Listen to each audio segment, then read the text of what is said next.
Welcome, Pewter Report readers, viewers, and listeners to a brand new edition of the Pewter Report podcast brought to you by our friends over at Briar-Greaves Insurance. Protecting your assets starts with a company that you can count on. So whether it's auto, homeowners, flood, boaters, or business insurance, Briar-Greaves Insurance are the best people in the business to work with. For more information, visit briargreavesinsurance.com or give them a call at 813-876-4166. That's 813-876-4166.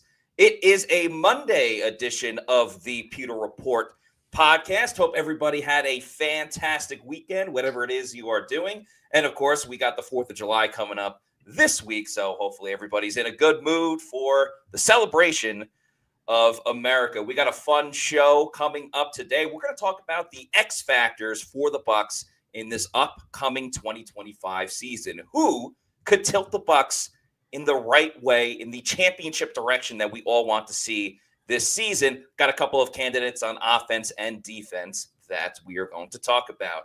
I'm your host, Matt Matera. Scott Reynolds is not here today, so joining us, a friend of the program, a great guy. Check out the Jay Retcher podcast on YouTube. It is Main Event Jay Retcher. Jay, thank you so much for joining me this afternoon. How we doing? Yeet. 4 letters, 1 word. Great, man. Thank you so much for having me. I always enjoy it. I love the music at the beginning of the pod here. It's so very regal. You got like the Pirates of the Caribbean feel. Yeah. So yeah, excited, man, because even though we're not technically in season, it's never a bad time to talk some Buccaneer football. Absolutely. And we're getting closer and closer to training camp. We're under a month until it really gets going. So, just kind of counting down the days somewhat. And we had some juicy football news today. Doesn't really impact the Buccaneers. It impacts them a little bit. But, of course, the big news coming out earlier today, a blockbuster trade, everyone keeps saying, whether it's Ian Rappaport or Adam Schefter. But the Steelers have acquired Jalen Ramsey, who once upon a time there was discussions about should the Bucs go after Jalen Ramsey. But he ends up going to Pittsburgh along with Jonnu Smith. The Steelers send Minkah Fitzpatrick over to the Miami Dolphins. So they will see Minkah Fitzpatrick when they play the Dolphins later on in the season, but they do avoid Jalen Ramsey now. However, they will see Jalen Ramsey, Aaron Rodgers, and company when they have a joint training camp practice against the Steelers in August. Doesn't really impact the Bucs for the regular season. But, Jay, because it's big football news, we got plenty of Bucs to talk about. What were your thoughts in reaction to this football news that we got today? Well, it's funny because the first time I saw the trade, I didn't see anything about Minkah Fitzpatrick. I just saw that it was Jalen Ramsey going to the Steelers, and I was like, what's the compensation? What's the compensation? Right. And I didn't see it. And then all of a sudden I'm like, all right, okay, this is what Pittsburgh is trying to do. They're going all in, Metcalf and Rodgers, and now they go get Jalen Ramsey. And it's like, oh, Minkah's going back the other way. And like, oh, wow, all right, Minkah's going back to Miami. Pittsburgh really is going for it. There's no excuses. I think that's the biggest thing that stands out to me is, they clearly had all of their cards on the table that Aaron Rodgers, even before he signed with them, was going to be their guy, because there was no way with all the different pieces that they have, especially, making the trade for DK and all the veterans that they have on the defensive side of the ball, Hayward, Watt, and then at that time, Minkah. There was no way that they were going into their season with Mason Rudolph. And they quickly pivoted in the offseason away from Russell Wilson, away from Justin Fields. And ironically enough, both those guys are now going to be starting for the Jets and Giants, respectively. Yeah. And now they're looking at this entire situation as, all right, this is another one of these moves, these last-ditch efforts to put a winning product on the field. Now, there's probably a great chance that this is the only year that Aaron Rodgers is going to be under center for the Steelers.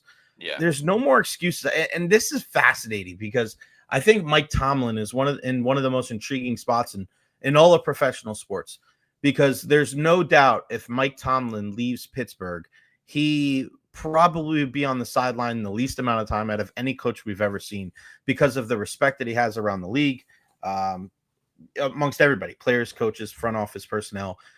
But you got to be 100%, and you got to be honest. When you look at the situation, like, he hasn't had a ton of success in the recent past. And you look at the inability to be able to get past that first playoff game, just hasn't been the same since Ben Roethlisberger retired. It's unique because you talk to certain people in Pittsburgh and, you'll get a stronger segment. And I think that part of the fan base is growing, that where, it's not like you don't respect the guy. It's not, you don't think you're a great coach, but sometimes you need a different voice. Sometimes you need to go in a different direction. And for my money, the best coach in all of professional sports and of all time, Scotty Bowman, to be able to win cups with 3 or 4 different teams. Yeah. Scotty, what's the key to your success? And he said, knowing when it's time to go. And these grown men need a different voice. So he's able to go to Montreal and able to go to Pittsburgh and able to go to Detroit, 3 different teams and win Stanley Cups with them. But he knew when his time was up. And you just have to wonder, like, there's no more excuses. If they don't make a deep run in the AFC, you got to start looking at Mike Tomlin. Are you really going to be able to make this work? I think it's going to be awfully tough for the Steelers and the Dolphins, right? You don't have one of those big 3-4 quarterbacks. I think you're going to be looking behind the 8 ball. Even after this move, I still think both those teams are probably looking up at Buffalo, looking up at Kansas City, and then you have the other wild cards in the conference as well. Yeah, I don't know how much better really the Dolphins get out of this. Like you see Tyreek Hill. We're going to talk about Tyke later, Tyke Smith. But you see Tyreek Hill posting the Fresh Prince meme where everyone moved out of the house and Will Smith's just like kind of looking around. And I don't think Miami gets any better from this. I'm curious for Pittsburgh though. Like they were already pretty solid on defense, and if you add Jalen Ramsey with Minkah Fitzpatrick, it looks pretty damn good. Right. The fact that you ship out Minkah Fitzpatrick, I kind of feel like you're almost in the same spot defensively. I do agree they kind of have to go all in. And it's very interesting because I feel like you're absolutely right with Tomlin. It's like he's been there for a while, but they haven't really grown or progressed in quite a bit. And we're kind of seeing it right now with Todd Bowles a little bit. Now, Todd just got the extension. But when does it become a time where like just the run-of-the-mill same – kind of plateau over and over again just isn't enough anymore? I mean, we've seen in Tampa, Tony Dungy kept getting to a certain spot, and then they said, all right, enough is enough, and John Gruden came in and they won. I'm curious if that'll happen with Tomlin this year. But let me ask you about Todd Bowles, though, and that's he just got the extension. There's no worry about his job security this upcoming year. But let's just say in the next 2 years, how far does Todd Bowles have to go before the Bucs decide, oh, well, we have so much talent on this team, we need someone else to get it over the hump? Or do you believe Todd Bowles is the guy to get it done? Well, as we've spoken about, I think here on this podcast and my podcast, I was one of the few people that did not want to be so quick to throw Todd Bowles out and to make that transition to Liam Cohen. But with that being said, I don't know if I agree with your statement there. I don't know if just giving him an extension really quelches any of the fears or kind of quiets anything down, nor does it, I think, a long-term stamp of approval for the future. I put out a poll for my podcast. I saw that. 80% of the fan base were not thrilled with that extension. Didn't love it, didn't like it. I think everybody was cool with the whole Jason Light thing, but people still are not buying stock when it comes to Todd Bowles. They really need to see improvement in his man management, his game management, his clock management. And he has, been a lot more open-minded the last couple of years, and we give him a lot of credit for that. But it's almost the curse. We see it a lot in the NBA. If you're in the NBA and you win coach of the year, you win coach of the year, in the next 18 months, you're probably going to lose your job. So I don't necessarily look at this extension as much of a, removal of him off of the warm or the hot seat, because if the Buccaneers underperform in a big way, people are going to be calling for Todd Bowles' job after this season. No doubt about it. And I think that there's a certain amount of people, when you look at Todd, they say, all right, with the roster that this team is constructed, offensively, defensively, the strides that certain players have grown, anything less than an NFC championship berth this year, I think will be wildly disappointing. Wow. And Matt, I think there's people that still won't be happy with that and will say it's going to take a Super Bowl appearance. I still think there's people out there that say they're not going to approve of Todd Bowles until they win a Super Bowl. So you need to see that incremental improvement year by year by year. And you're right. I mean, you kind of look at it, and Tomlin's kind of in like whatever year, let's just say year 1,000. Yeah, 1,000. But I'm just saying, as far as like, I'm Right. not saying what year he's in as far as like how many years he's been coaching with the Steelers, but kind of in the show me type year. Let's say Tomlin's in year 10 of that. Bowles is in kind of year 2 or 3 of that, of like, all right, Todd, you've gotten better. You've made changes to your defensive staff. You're going to bring this guy from Jacksonville to help you out with the game management. Now what? What steps can you make? Because listen, Todd Bowles is a defensive guy. And I've said this about every coach in any sport. If you hang your hat on one thing and your team does not do that well, your time is very short. Same thing with Lovie Smith. You're a defensive guy and you can't defend. I don't care if you're not the defensive coordinator. You are a defensive guy. I'm a baseball coach, and I pride myself on little things, being able to move the baseball and bunt and play good defense. If my kids can't get down a bunt and they're throwing the ball all over the yard, do you think people are going to keep me around a coach? It's just not going to happen. So for me, Todd Bowles, I don't look at this extension as any removal of the warm or hot seat, because there is still a big time wait and see approach from a large number of fans in Bucs Nation. Bucs have to really show up and show out this year.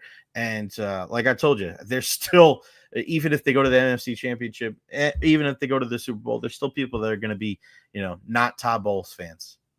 I don't think there's a question that the Bucs have the talent this year to make it to the NFC Championship game and even the Super Bowl. But yeah, a couple of things they have to avoid this year, in my opinion. And part of it is Todd Bowles. But I will say, I like that Todd Bowles has been so different this offseason. Like whether it was moving Larry Foote back to outside linebackers coach, hiring Zach Beastline from Jacksonville to help him with the in-game management, which we've talked about a ton, about not going for 2 against Kansas City and the timeouts and everything like that. 2 other big things for me really are the fact that each season the Bucs start out great. That's awesome. I don't want that to change. I hope they start out 1-0 again, like they have since the tenure of Todd Bowles. But then they go through this 3-4 game losing streak. And it's really put them behind the 8 ball at times, where they're trying to climb out of a hole versus like being ahead of the game and really squashing their opponents and NFC South opponents. So that's the other thing for me is I don't want the Bucs going into the last week of the season being like, we have to win to punch our ticket into the postseason. I think for me, a big thing is win the division in week 16 or week 17 or clinch that division spot, because this team is too good to be toiling around and playing with their food going up against Carolina late in the season or New Orleans halfway through the season and not already have their ticket punched, because they're too good of a team. So let me ask you this, Jay. With all that said, and everything you said about the poll, I found it very fascinating with the fans that there's so much disapproval of Todd Bowles. You said you expect them to go to the NFC Championship game. If you're the Glazers, what is your threshold as far as Todd Bowles? Like, can he get away with a second round appearance, or does it have to be NFC Championship game in your own eyes? Yeah, well, I let me just preface by saying that's what a lot of the other people were saying, that they needed to see the NFC Championship game or beyond. And before I answer, I want to kind of make a note of what you just said. The last 2 years, because you look at the middle of the season and, on one hand, you look at, the mid-season swoon, but also in both those years, they were able to come back. So as much as we want to discredit Todd for the middle of the season mishaps, you got to also give him credit on the other side. Here's the other thing too. We looked at the schedules before the season and we knew that was the toughest part of the schedule. So I don't know if either one of those happened like out of nowhere. We looked at that and said, oh my gosh, they're playing last year, the last 4 teams standing from the previous season. Yeah. And then, you lose Godwin, you lose Evans. Very true. Context is very important. Yeah. And then you go to Kansas City and you take the champs to overtime, regardless of how it worked out. But that was, I thought, one of the best games the Buccaneers played as far as showing heart and mettle and attrition. That was badass. That game against Kansas City where they lost, I was like, that's a game to be proud of, because you look at go back and look at the roster, look at the guys that were playing in that game. And I think as a Buccaneer fan, you're like, hey man, this team is not going to give up when things don't go their way. And we see that all across the National Football League, where teams give up late in the game. Hell, the Buccaneers did it to the Chargers. Remember when they went cross country and they took Herbert at the end of the game because they had nothing. They had nothing for him. They had nothing for that Buccaneers defense. I do, though, when I look at, if I'm the Glazers, they're looking for continuity. They don't like mid-season coaching changes. They don't want to have to dabble in all this stuff. They want to just make sure it's almost like the old rotisserie ovens from the 90s. Just set it and forget it. Like, let them do their thing and stay out of sight, stay out of mind.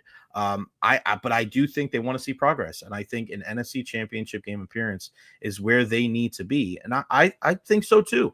I don't want to see any excuses this year when it comes to the Buccaneers. There's high hopes. A lot of people look at this team like they could be a factor in the NFC. They addressed some of the big holes that they had, primarily on defense. And I look at them and I say, all right, go out and show it now, because everything is going to be in your favor. You got continuity with the offensive coordinator, with Grizzard being in the room at least last year, so it's not a complete overhaul of the offense. You have stability on the offensive line, which teams are still looking for right now. And now you're addressing the secondary, which really had trouble. They really had Staying trouble healthy, going. really. Yeah, I mean, just being healthy. But again, your depth gets tested last year. You lose Bryce Hall so early on in the season.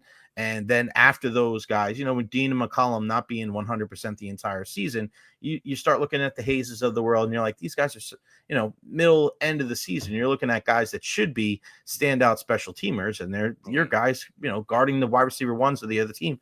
And I think the pass rush has to be one of the most important things that they improve on this season. And you look at it, if just 2 or 3 of those things on the defensive side of the ball, Matt, hit, this team is going to be 10, 11, 12 win team. Just because even if the offense takes a little bit of a step back, whether it's adjustments to Grizzard, Chris Godwin not being there, some of these young guys having to learn the offense, Bucky regressing a little bit, which I don't know is going to happen. Like, even then, just playing the game the right way and doing the right things and having that familiarity, I just think the floor is higher for this Bucs team than probably one of, I don't even know if you could say this about the Brady team, maybe the one right after the Super Bowl. Yeah. But there was still such a big unknown when it comes to the Buccaneers during the Brady years. We didn't know, like, nobody thought that they were going to win the Super Bowl in year one. We thought we were going to see incremental, right? Mm-hmm. Make the playoffs, NFC Championship game. Let's culminate this 3-year one with the Super Bowl. And I think that type of incremental process, that's what we need to see this year from the Buccaneers. If Todd Bowles can start, slowly coming off of that warm seat. Yeah, all great points. I still attest that the 2021 Bucs team was the best Bucs team when Brady was there. Now, obviously, winning the Super Bowl is the ultimate goal, so the 2020 team gets remembered. But damn, that 2021 team was so damn good. We are on with Jay Retcher from the Jay Retcher podcast. You can follow him on social media at Jay Retcher. And everybody, make sure you subscribe to his podcast, the Jay Retcher podcast, on YouTube. It's at Jay Retcher 10. So Jay Retcher just with the number next to it. Before we get into some of the X factors on offense and defense, when you're coaching, Jay, are you more of a Todd Bowles or a Bruce Arians type of coach? I've changed, my friend. I've changed. I was very animated early on in my career because I thought that was the way to do it, to be able to show a lot of energy, a lot of passion, and to have people know that you care, right? I grew up, my grandfathers were both in the military. My one grandfather was a big Bobby Knight fan, Bobby Knight throwing the chair across the court. But I learned over time. I mean, I also got into coaching very young. Like, I got into coaching when I was 20. Yeah, so I was 20 when I first moved down here. So, wow, damn near half my life. And when I grew up, I also coached my brother and sister's little league teams. I was a referee. I was an umpire, as well as playing the sport. So I always had that, I was always looking at it from that perspective. And I that's why I kind of laugh and chuckle when these people talk about, Todd Bowles and his demeanor on the sideline. Like, that's a big deal. Like, it has absolutely nothing to do with it. And I'm on the field again now. I was at Clemson last week. I'm at all these different colleges and seeing and these people that are losing their mind and yelling at players. And I'm just like, this has nothing to do with the growth of these young student athletes. You're not putting them in a position to succeed. You're yelling at them. You're being reactive instead of proactive. So for these guys that want their coach to be a freaking lunatic, yelling on the sideline, yelling behind the bench, like, we have 3 coaches here with very similar demeanor, very even keel guys with Kevin Cash, John Cooper, and Todd Bowles.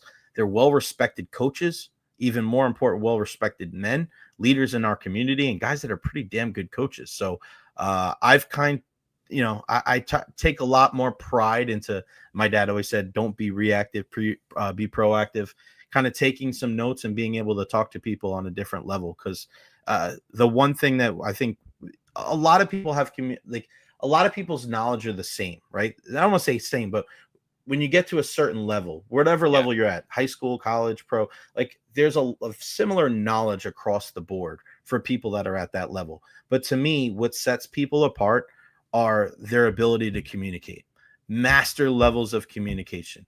How do you disseminate your message to your players in a way that they can not only ingest that type of information, but also utilize it to make them a better player? How do you put them in a position to succeed? And that's what makes the good players great. And you can talk about that at any level in any sport. So that's one thing that I've really tried to do getting back into coaching is I want to be able to coach the people that really are struggling. These guys that are like, they can't make their team. What can I do? How can I show them? How can I bring them to a point where that they've learned in a way that they've never learned before? and try to, achieve the best version of themselves on the baseball field. Yeah, I think that's really well put. I think there's times when to flip out, but you're flipping out more on like a referee or an Yeah. umpire or whatever versus like a player or person themselves. Like Mhm. even like when Bruce Arians is flipping out, it's usually at the ref. He's not, Exactly. he wasn't screaming at Jameis. He certainly wasn't screaming at Tom Brady or Mike Evans or guys like that. No doubt. And I always like I understand why people will get mad when Todd like doesn't freak out at something, but I also think it was just kind of bad camera timing of something would happen and it would go to Mhm. Bowles and he's chilling. But I always like what Todd said about he's like, listen, these are high stakes moments. There's a lot going on. Like other people are panicking, so I can't show that I'm panicking, or I can't get us a stupid penalty by flipping out, or whatever the case may be. So I always understood his calm, cool, collected demeanor when it really came to it. And speaking of Mike Evans, I'm curious how he is as a coach, because he was just mentioning that he's coaching his daughter's basketball team now, and he's the head coach and everything I hope he's calm, because it just what happens is and I've seen this before because I've coached with and against a lot of former pro baseball players, and I just had this comment. I just made this comment the other day in Clearwater. Some of the word people talk about daddy ball, and people talk about like these dads that don't know what the hell they're talking about. Listen, former pro athletes are just as bad. They really are, because they don't know how to be able to disseminate. Again, it's about communication. What they were able to do, a lot of times, it's not like these guys didn't work hard, but a lot of their stuff, it was God-given talent, right? Yeah. You're a big guy. You can swing it well. You were fast. And if you don't have that kind of calm, interior to be able to talk to these young players, then they're not going to be successful. Like, you can't go out there and hit the ball for them. So yeah, I'm a firm believer with Todd of, when things are going haywire and people are freaking out, even against like the umpires, I think it's better. And I think I get this from my dad. My dad's one of those people where 99 people would be saying one thing, and my dad would say, well, what about this? You don't know what that person's been through. You don't know what kind of day they're having. Yeah. Think about this. Like, all right, you can get mad, but what is that getting all these people are losing their mind? And I think it's important to keep your mind clear from things that have happened in the past, especially bad things, so you can make better decisions in the future. Because in essence, as a human being, I think we should probably be a little bit smarter in that situation, because I think our friendships and our relationships will be better. And it's funny how you can kind of take that thought process to the field. And, I want players to be able to feel like they can come to me and have a discussion about something, even when they make a mistake, because that's the most important time I need to be at my clearest. And I think that's something that Todd Bowles does a really good job, where he's clear. And it'd be one thing if he was a pushover. And I think that's important to mention. If he was a pushover and guys didn't respect him, this is no like thing. It's a respect thing. Yeah. That we would have seen and we would have heard. You're in that locker room just as much as I am. We would have heard from somebody, right? Any of the guys that cover this team, that have, as long as they have, including Scott Reynolds, right? You would have heard some negativity the last couple of years when this team was swooning in the middle of the season. Whispers. What if Todd's not the guy? Blah. We didn't hear any of that. That's the one most important thing. Regardless of what you feel as a Buccaneers fan, the last couple of years when this team has struggled in the middle of the season, the only way that they've been able to get out of that is because there is a strong structure, a strong foundation, and it starts at the top. Because these guys believe when nobody else believes, when things are going down, they stay together. And man, it's hard enough to win when you don't have that. The Buccaneers have that, and that's why I think one of the most important reasons why I'm very bullish and optimistic on them in 2025.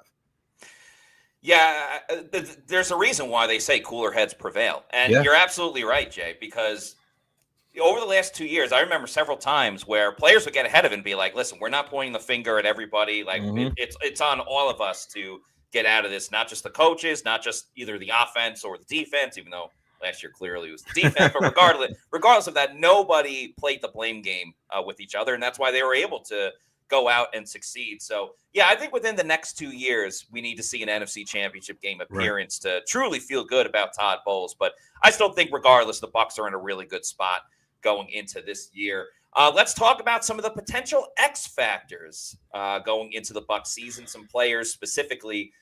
I'm very intrigued by the entire running back room, Jay, because we know Bucky Irving is going to be the top guy. He had a sensational rookie year.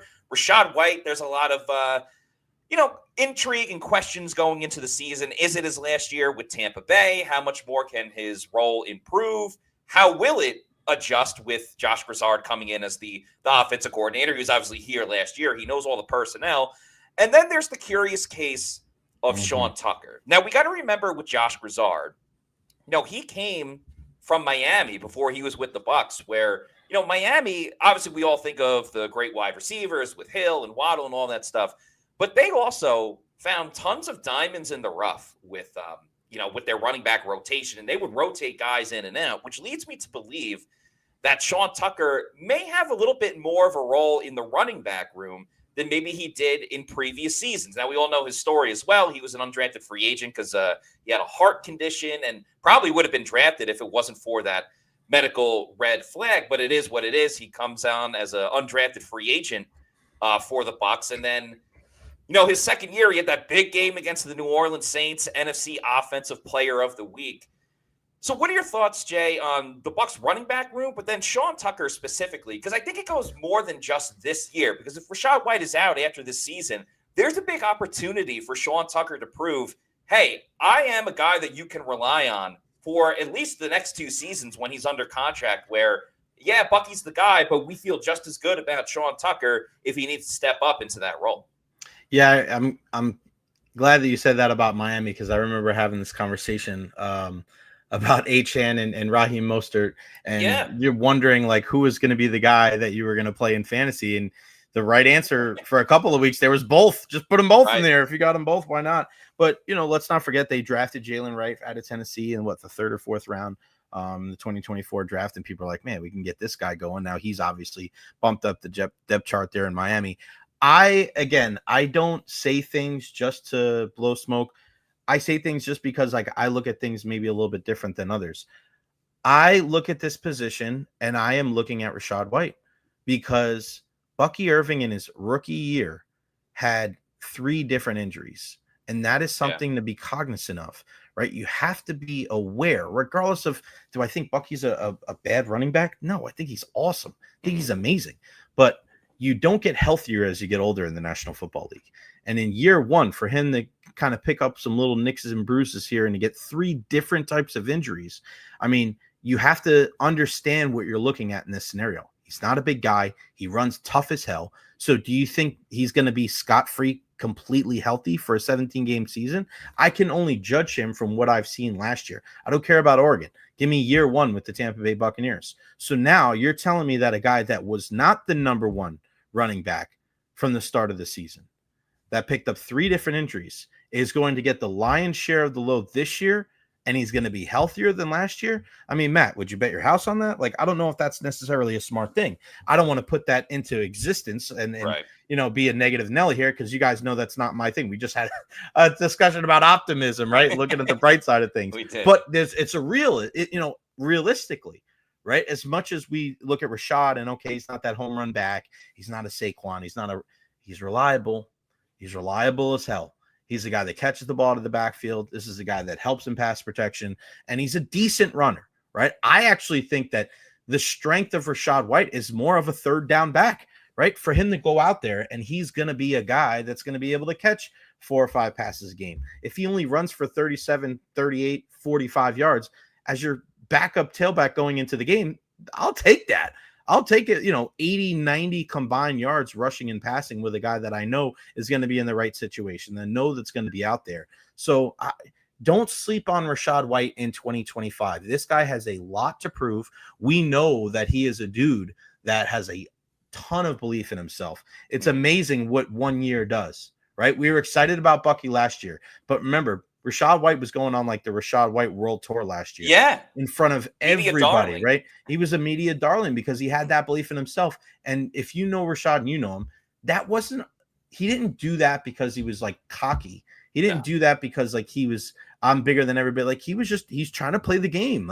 He's trying to build his brand. He's trying to put himself out there. He's trying to put him in a position to get endorsements. And, he knew he was going to get an opportunity in a pretty good offense last year. He just got usurped by a guy that was just better last season. So I wouldn't sleep on Rachaad White. Just keep an eye on him. As far as Sean Tucker goes, I think we have to be very conscientious of looking at what had happened in a different place and think that it's automatically going to happen here, right? Because they put up 70 points in that one game last year, Miami. Like, Yeah. I don't know how the offense is going to be, because remember, this is still going to be Josh Grizzard's first year. And one thing that we should remember that Liam Cohen said very early on last year, and this is one of his first press conferences, is one of the most difficult things to deal with as an offensive coordinator is 3 running backs, because you're never going to play the hot hand. You always have a 1. And I think you're going to see very similar what you saw last year when it comes to Sean Tucker. Can he be a backup back when one of these guys goes down? Yeah, no doubt about it. But to think that he's going to just automatically come in, because listen, that's the highs of the highs. But is Sean Tucker a guy that you trust is going to be healthy for 17 games? Is Sean Tucker a guy that you know is going to be where he's supposed to be when it comes to pass protection? We don't know, because we've never asked him to do that. But if the Buccaneers get into a situation in week 5 and they're late in the game and Rachaad White's not in there and Sean Tucker blows an assignment, people are going to be like, oh my God, what the hell? We weren't talking about that type of thing. Yeah. So just something to be mindful of. If Sean Tucker gets that opportunity, it's probably going to be through injury, because I think the Buccaneers are going to try to see this 2025 season what they have, and not just Bucky Irving, but Rachaad White as well. Yeah, I've been saying for a long time, I think Rachaad White still has a ton of value to this team, and people are just ready. We don't want the next big thing. And it's so funny to think a couple of years ago, a lot of us were like, why isn't Rachaad White playing more than Leonard Fournette? And now Rachaad White gets 1 year as the starter, comes 10 yards away from being the first 1,000-yard rusher in over a decade, but then comes along Bucky Irving, and everyone wants to get rid of Rachaad White. I don't think some people understand how important Rachaad White is to that passing game, because we all watched that the playoff game against the Commanders, and Bucky got even more playing time because, hey, it's, as they say, the water boy in that last game of the year, can't hold anything back now. So Bucky was playing even more. Bucky was getting steamrolled trying to pass block and things like that. He's sensational when you get him the ball, but he can't pass block like Rachaad White can. And I'm not saying Rachaad White should be the starter. It's obviously Bucky's the guy, but he's also very, very tiny. So I have the same concerns with you about him holding up for a 17-game season and the postseason as well, because, he didn't really take over until, at least a month into the season. So that was a lot less wear and tear on his body compared to, starting from week 1, but he will this year. For me, Sean Tucker really needs to find out what he can do in the passing game. He did have that receiving touchdown against the Saints, but, that was when he was just Superman for an entire game. But I think another reason why Sean Tucker hasn't gotten as much playing time is because he struggled in that pass blocking area, which, again, is a bigger question for not just this season, because if Rachaad White goes after this year, who's your running back to? Do the Bucs go into the draft and find a running back? They got another guy, Josh Williams, who they signed as an undrafted free agent out of LSU. I know everyone's concerned about this season, but if you're looking long-term at the running back position, if Sean Tucker doesn't prove it this year, and if he does, well, then you got a great problem on your hands. But if he doesn't, well, then running back depth becomes a big thing in the picture of next season. Yeah, I'm with you, buddy. I look at the entire situation of, I only think he's going to be able to get those opportunities if somebody gets hurt, which is kind of scary. But Sean Tucker's, we have to also be, we all remember that Saints week, right? We all remember that. And I think as sports fans, sometimes you fall in love with the exception and not the rule, right? I think you can call it Scotty Miller syndrome. Like, everybody falls in love with that one pass against the Green Bay Packers. But when you look at the rest of his career, it was like, all right, you know what I mean? Like, that's you don't want it to be one thing. When you're talking about a good player or a great player, you want to be able to talk about, well, you remember this, remember this, remember this, remember this. And you could ask 10 people and it'd be 10 different things. If you ask, hey, what's Sean Tucker's shining moment as a member of the Tampa Bay Buccaneers? Like, any real Bucs fan will tell you out there, it was that 1 week when he was NFC Offensive Player of the Week. Like, it's got to be more than that. You got to flash more than that, because you're not a guy that's going to get 3 straight weeks of 25 carries unless somebody's hurt. So you have to make the most of these small amount of reps. And if you don't, then we might still be having the same question next year. And then I do think no matter what happens this year, the Buccaneers dig into the draft next season with a running back kind of in the mid rounds, like we've seen, last year with Bucky Irving.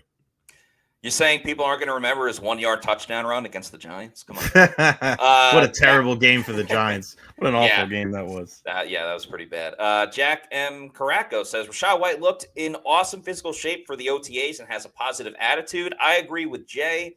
Don't sleep on him. Also, our old pal John Momola says, not going to lie, ... This sounds like a solid sports radio duo. Appreciate the comment, John. Good to hear from you. Podcasting is the life for me, buddy. No more sports radio. Thank you, though. Momola. Let's talk about Logan Hall, shall we? We'll go to the defensive side of the ball. I love this guy. Yeah, we're going to talk a little offense, a little defense, kind of go back and forth with it. But Logan Hall, to me, is a bit of a streaky type of player. He'll have like 2 games in a row with a sack and then get kind of silent for 3 weeks and then, pop up here and there. But he had a really good playoff game against the Commanders. He had a season high in tackles, was great getting into the backfield. And Logan Hall is another guy going into a contract year, just like Rachaad White.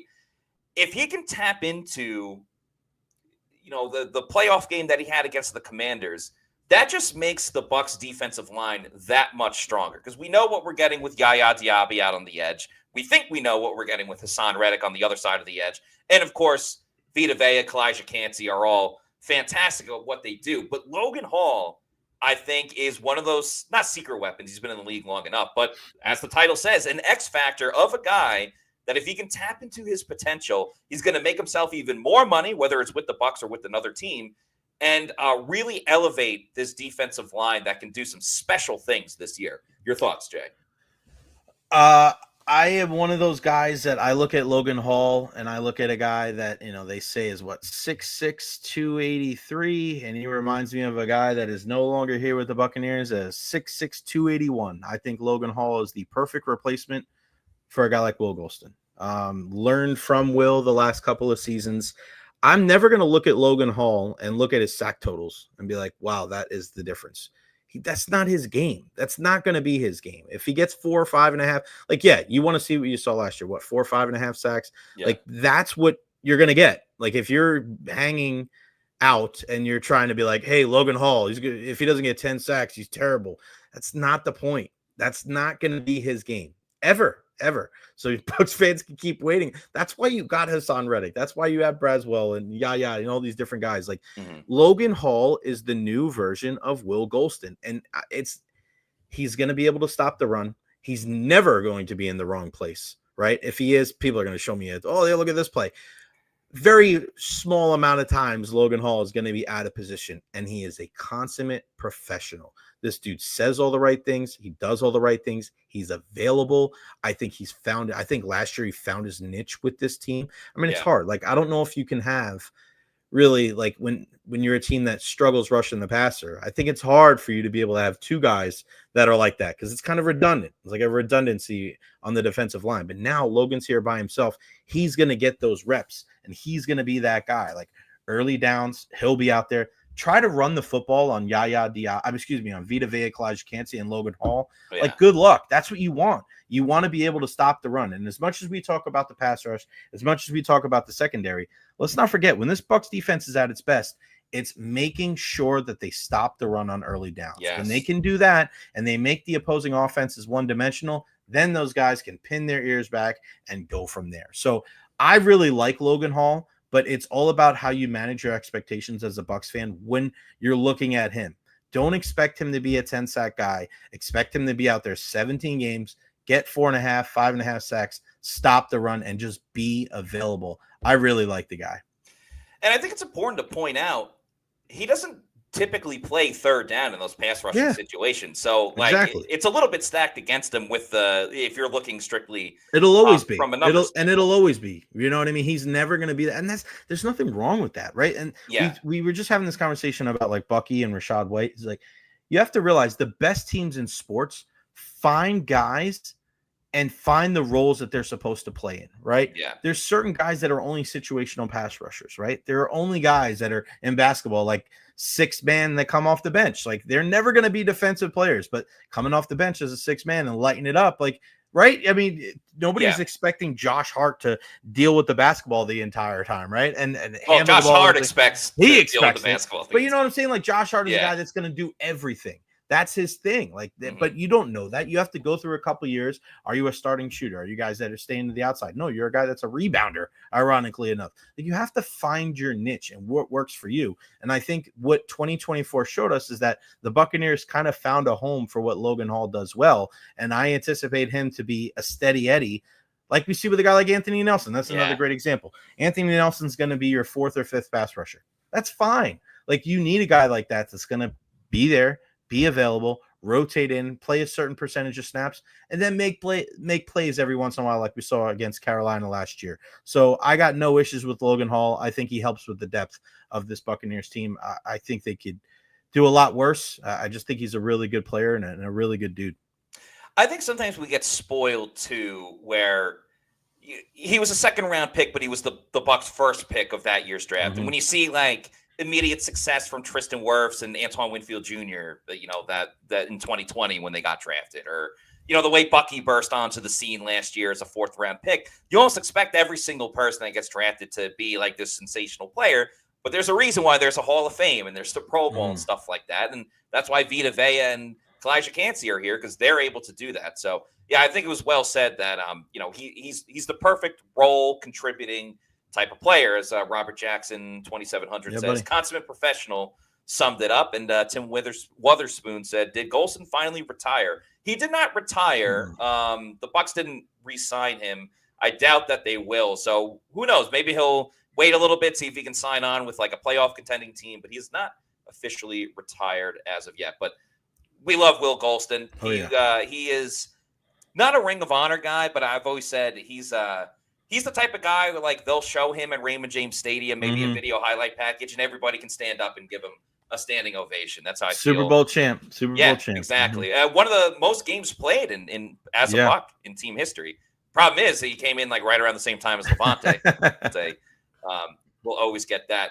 Let's talk about Graham Barton real quick. Now, obviously, we all know him as the 1st-round pick last year, had a solid rookie year. But the reason I have him as an X factor, Jay, is if he's able to elevate his game this year, and just listening to him talk and being at press conferences with them and talk about how he dissects a game and how he prepares certain ways, this guy just totally gets it, in my opinion. So if he can really raise his game and get himself into that conversation as one of the best centers in the NFC, maybe a future, Jason Kelsey type of center, the way that he's held in such high regard. And I think Pro Bowls are in his future. I think an All-Pro is in his future. I just think the whole offensive line could really be the key to a Super Bowl run this year. We know what they have at tackle, but if Graham Barton can really solidify himself as a dude that is going to be a leader of this team for a very long time, I just think it opens new doors for this team that we didn't even see last year. Yeah, and the one thing I love about Graham Barton is this is a guy that is very accountable. Like, I spoke to him almost after every game, and he was even on games where he thought, I think a lot of people thought he played well, he would tell me, like, I got to do this better. I got to get this better. So he's like his own worst critic, right? He's a guy that's going to look at himself in the mirror, and he'll really know if he played a good game or not. Highly drafted, right? And you take a guy that high at that position, you don't anticipate him just kind of be a middle of the road type player. You're expecting him to be able to be a guy that's going to come in and, you're right, be a guy that I think one day maybe be a Ring of Honor guy when you get drafted that high. Because you get the battle last year. He wins the battle. I think the Buccaneers wanted him to win the battle. But he had some costly penalties too throughout the season. And I don't want to say a ton, but there were some times where there were some big plays for the Buccaneers. It was that one play. Was it against Atlanta where it was a holding call, I think, late in the game where it brought him back? I think that it might have been on the same play where it was the no call on the face mask, if I'm not mistaken, or on that drive. It was a while ago, folks. All right, give me a break here. But those are the type of things that you have to clean up because it's on national TV and people are looking at that. And you have to be a guy that is the dude, right? You don't have to be the biggest guy in the world. And Jason Kelsey has proved that. I like where he's at. I think the continuity of the entire offensive line behooves the development of a guy like Graham Barton. But you're right. I mean, if you want to see Pro Bowls and All Pros in his future, it's got to show itself a little bit. It's got to show itself early. I don't know how much is like we saw the same. You just made the comment about Tristan Wirfs and Antoine Winfield Jr. Like, I think that if Graham Barton is going to be that guy, it's going to be this year. because you're getting all these guys. You brought Bredesen back. Malk is right next to him. He's got Gedeke and Wirfs on the outside. And, of course, Baker Mayfield in an offense with a bunch of good players. You have to make sure as well, I mean, outside of a guy like Joe Thomas, I mean, the majority of these offensive linemen that get the postseason accolades, I mean, those are the ones that are going forward, right? They're not in pass pro all the time. They're running the football. They're asserting their dominance on these teams. I mean, you just look up and down. Like it's very rare to be able to see an offensive lineman get a ton of accolades on bad teams because it's so hard to look good in pass production. And when you do. And like I said, when you are a Joe Thomas type of guy, like it's because you're the man. Like there's nothing that you were able to, step ahead of the inconsistencies and the things that your team couldn't do well. I mean, just think about it. Like Trent Williams, right? I mean, yeah, he was good in Washington. He goes to San Francisco. They're running the football. He's the man. Like everybody looks at him the best. Lane Johnson, all the guys for the Philadelphia Eagles, the Dallas Cowboys, their ability to run the football, right? So that's what's going to be key for the Buccaneers. Run the football again in this Josh Grizzard offense. Stay out of the penalty box, as I like to say. I like to say that for all sports, not just for hockey. Stay out of the penalty box. And if you do that, he is going to have the benefit that guys like Mike Evans and Levante David didn't have. And that is some primetime games, playing on a good team. Because just imagine if Brady came, like if the Brady eras came or the Brady years came early on in Mike Evans and Levante David's career, you're talking about a guy like Levante that probably has 8 or 9 Pro Bowls right now. Same thing with Mike Evans. And you're talking about a couple of first ballot Hall of Famers. So, yeah, I look at Graham Barton, a lot of spotlight on the Buccaneers this year. And you're going to be the guy that's hiking the ball to Baker Mayfield a ton. If they run the football well and this offense, is able to average over 25, 26, 27 points and they win the division again, I mean, that offensive line is going to get a lot of kudos and he's the guy that's going to be right in that conversation for sure.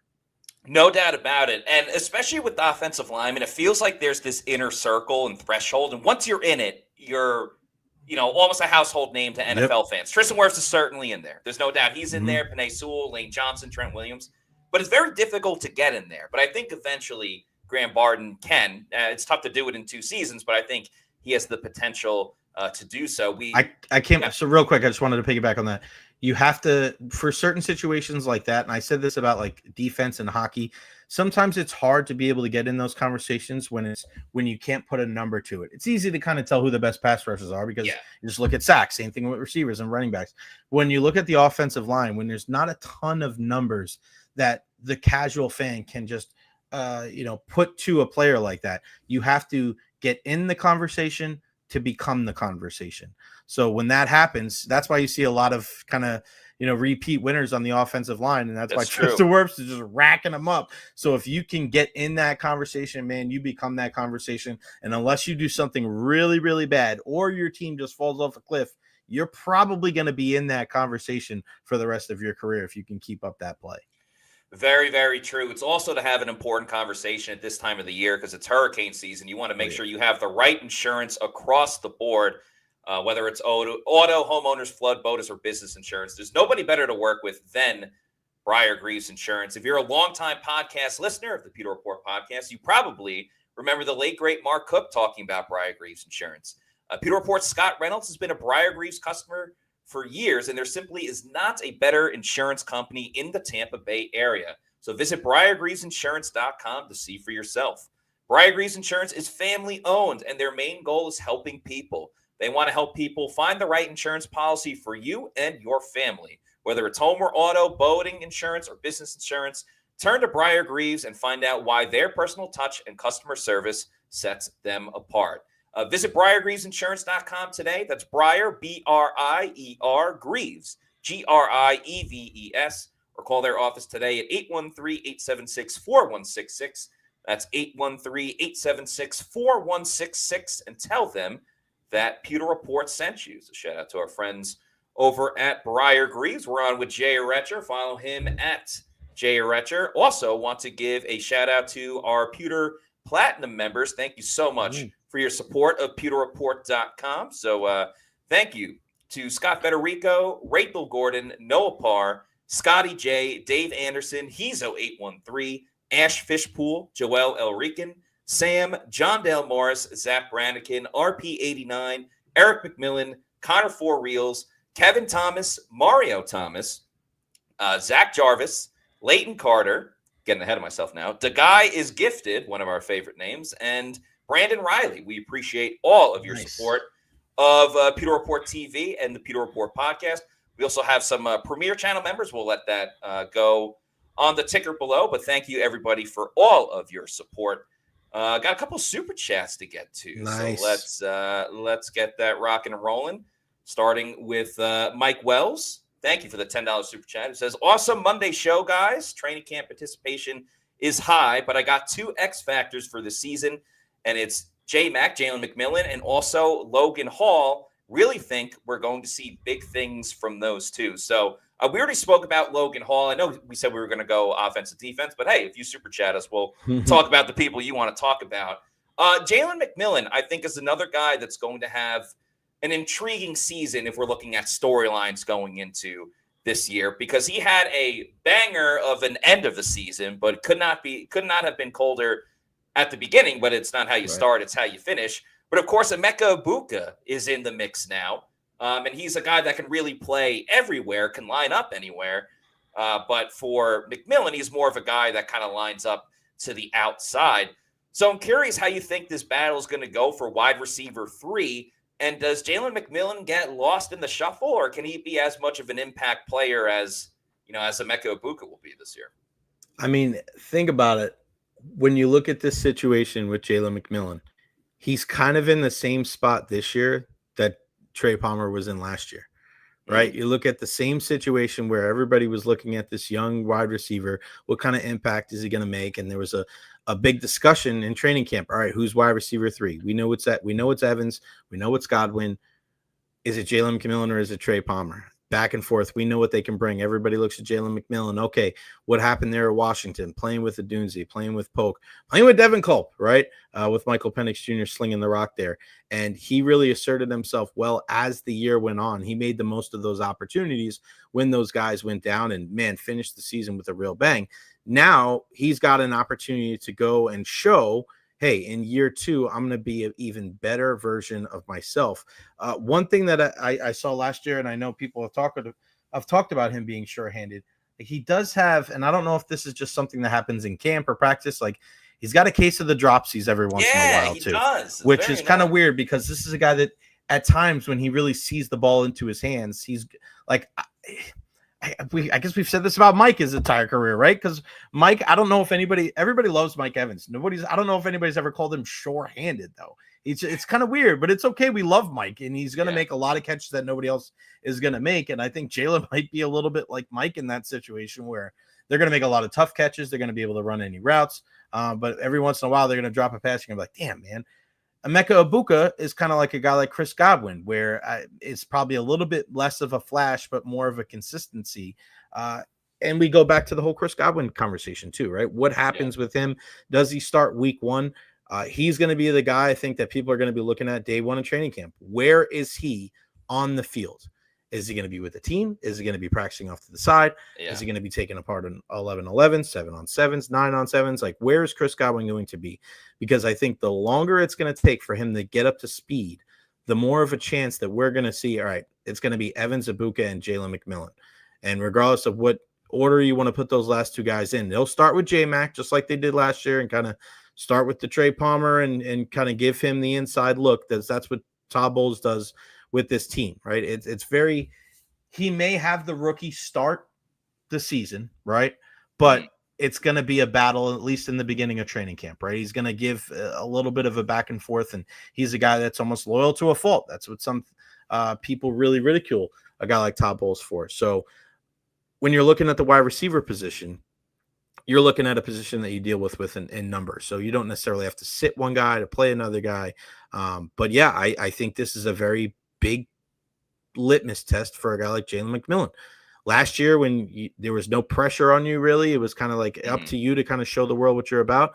Now you're the guy people are wondering, like, all right, where do you fit into this equation? Because where a guy gets drafted does matter.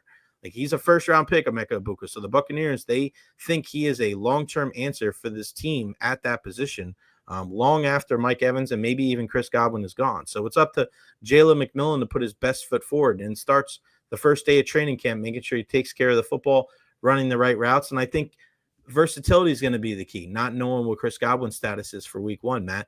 Can these guys play inside and outside? And if they can do that, I mean, watch out for this offense because there is a ton of weapons on it. There is. And, it's not like every time they're going to go 4 wide receivers. So that wide receiver 3 is still very important because that's the Bucs base offense, as it is with a lot of teams around the league, with 3 wide receivers, 1 tight end, and running back in the backfield. How long do you think the Bucs can get by without Chris Godwin? Say if he misses a little bit of time in the beginning of the season. I'm not worried about that at all. I'm not. I think they'll be fine. I think that's one of those things where the way the season is, it's such a long season. You play so many different games. It's a war of attrition, man. It's just making sure that you're healthy at the right times. Look at what they were able to do last year. We were worried about losing both those guys, but Mike eventually came back. Right, he eventually came back. He gets the record. He was available for the playoff game. To me, it's about trying to stay healthy all year long. And I love the move for Chris returning because the discussion for him, if he was in New England or in Jacksonville going into training camp, there would have been a ton of pressure on Chris Godwin to be ready for week 1. There is zero pressure. I'm going to say that again. There is zero pressure on Chris Godwin to be there for week 1.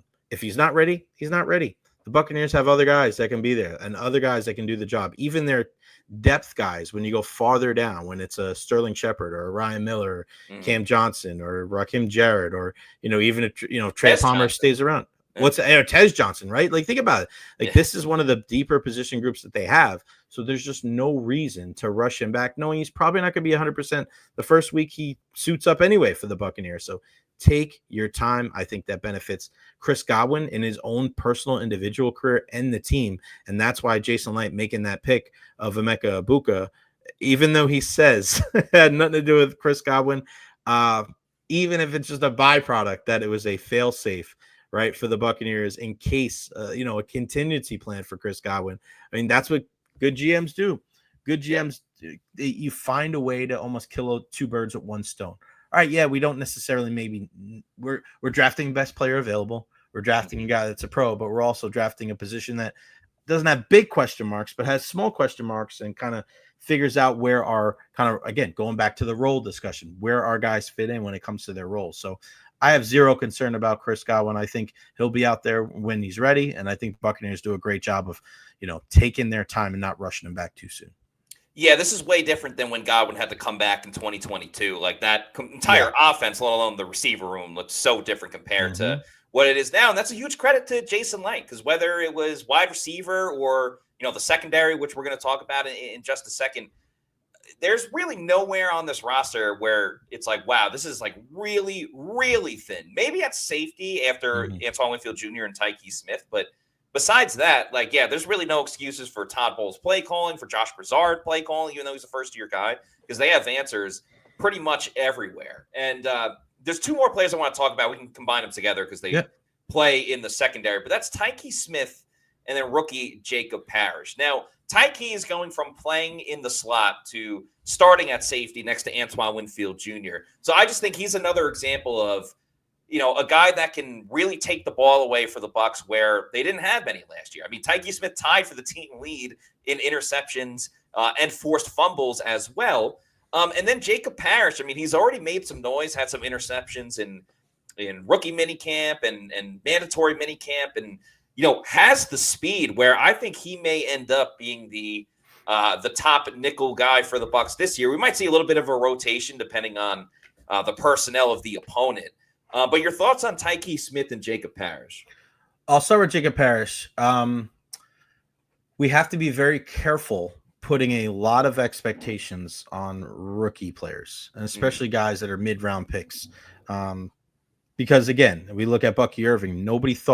People were excited for Bucky. People thought he could probably do. No, I don't think anybody saw Bucky himself what he was able to do in 2024. Right? I mean, even guys that are first round picks, like you can't. Graham Barton, a great example, right? It takes a while for guys. Just because we had 2 guys that, and a lot of it had to do with the team that they were on, right? Would Tristan Wirfs and Antoine Winfield Jr. be the same players if they didn't come to a team in 2020 that won the Super Bowl? Probably not. Like it's not throwing shade. It's just the way it goes. Like it depends. It's not always when you're drafted. It's where you're drafted, right? Your situation that you go to, the coaching staff, the players around you, that has a lot to do with it.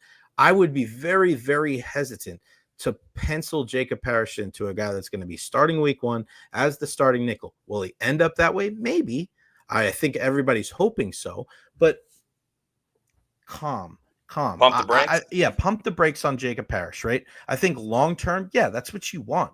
But all this talk about like, oh, Benjamin Morrison, he's a second first round pick. This is a guy dealing with injury too, right? Let's be careful. Jalen McMillan is a guy that finished the season fantastically last year, but we just said he started out a little bit slow.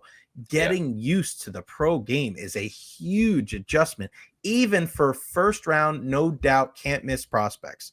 So Todd Bowles is going to usher these guys along slowly.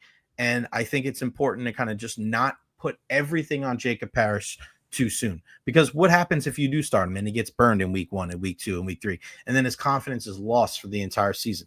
Then what? The goal is not for this team to be great in week 1. The goal is for this team to peak at the right time at the end of the season, to stay healthy, and to be one of the final teams standing when it's all said and done. When we talk about Tyke Smith, that's a different conversation altogether. I look at a guy like Tyke Smith and I want to see more. I know a lot of people liked him, and there's some numbers that back it up. He's got to be healthy. He's got to be available. Everybody talked about him coming in, that he can do a lot of different things. He's able to, the thump, be able to be to hit guys there in the open field. I like that. The Buccaneers are craving for stability, opposite of Antoine Winfield Jr. If those two guys can play at the level that their talent shows that they, has said that they can play, I mean, watch out.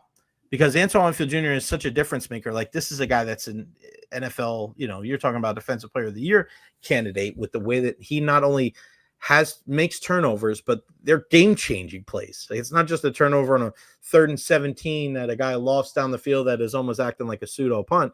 Right. Antoine Winfield Jr. makes plays that can change the entire complexion of the game. And if Tyke Smith can be that just battering ram and can just play all over the field and just start launching himself at guys and making plays and coming up with some turnovers himself, I mean, you could be looking at one of the best safety duos in the game. So I put a lot more expectation and spotlight on a guy like Tyke Smith. All right, young man. A lot of, people excited to see what you were able to do last year, but we even saw the inconsistency with him, right? So when you talk about the rookies, right, you understand what you're going to see. It's not going to be the same thing every single weekend. If you can do that, like a Tristan Wirfs, you're en route to possibly a Hall of Fame career. That's a very small percentage of players in the National Football League. So I like both of those players, but I look at a guy like Tyke Smith, like, all right, buddy, now's your time. Step up to the plate and hit a home run.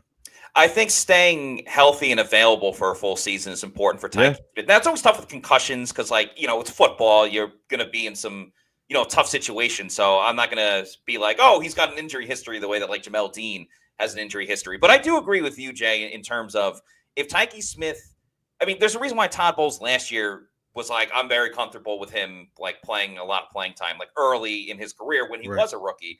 But him and Antoine together, I think if Tyke can continue – to just operate as a smooth operator and do all these great things and make it look so effortlessly. And we know how Antoine Winfield Jr. is, when he's healthy too. This could be a really fearsome group at the safety position.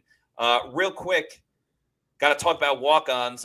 Love walk-ons. You can eat like a winner and drink like a champ over at walk-ons. They have happy hour every single day of the week. Tuesday is the big day to go because it's all-day happy hour with $5 Tito's. You can even go today as well. Still got a little bit of time going from 3 p.m. until close. You can do that on Friday as well. Awesome drinks, fantastic food. We had a great event there recently. So shout out to walk-ons, one over in Wesley Chapel, another in Lakeland, and a third in Midtown Tampa, not far from Raymond James Stadium where the Bucs play. So I know the playoffs in the NBA and NHL have ended, but you still got baseball going on. The British Open, now just the Open, is coming up soon. UFC was awesome last Saturday. I saw you tweeting about it a little bit, Jay. I was watching that too. Yeah, but so still a lot of great events to go over to at Walk-Ons and enjoy their food and drinks and watch some sports at the same time. Before we wrap up the show, 2 more super chats to get to. Mike Wells with the $5 super chat.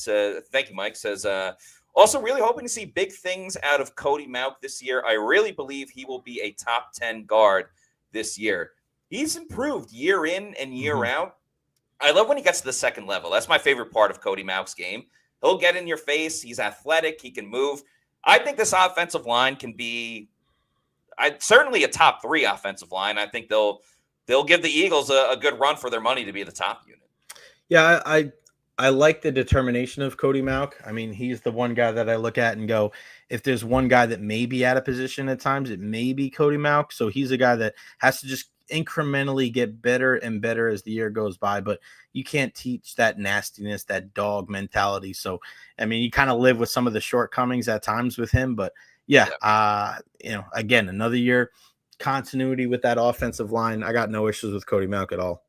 And then Robert Jackson, 2700. Bobby Jacks. Thank you for the $2 super chat. Says, this Matt and Jay show is what I signed up for. Appreciate the kind words. Yeah, we always love having Jay on. That's right. As a guest. I've been lucky enough to be on your show from time to time as well. And yeah, it's always fun talking to you. You want to plug your social media and YouTube and everything like that?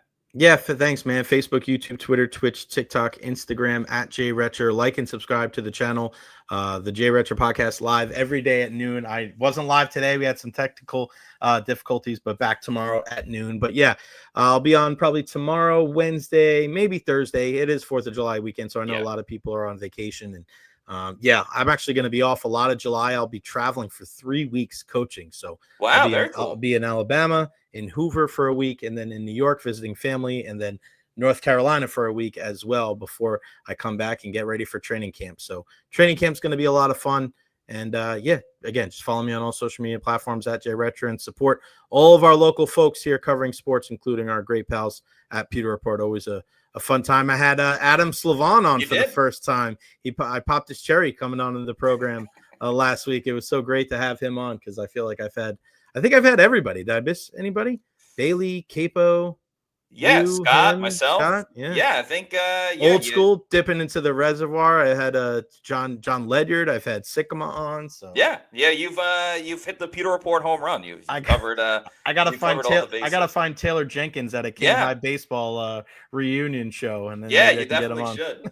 So yeah, everyone, make sure you follow Jay on his social media, subscribe to his YouTube channel as well, and then after you do that, make sure you're following us on all of our social media on X, Facebook, and Instagram. We are at Pewter Report. And our YouTube channel is Pewter Report TV. Please like and subscribe. Leave a comment on this video. Let us know who you think is going to be an X factor for the Bucs this upcoming season. We got shows today, tomorrow, and Thursday. No Pewter Insider on Friday because it's the 4th of July.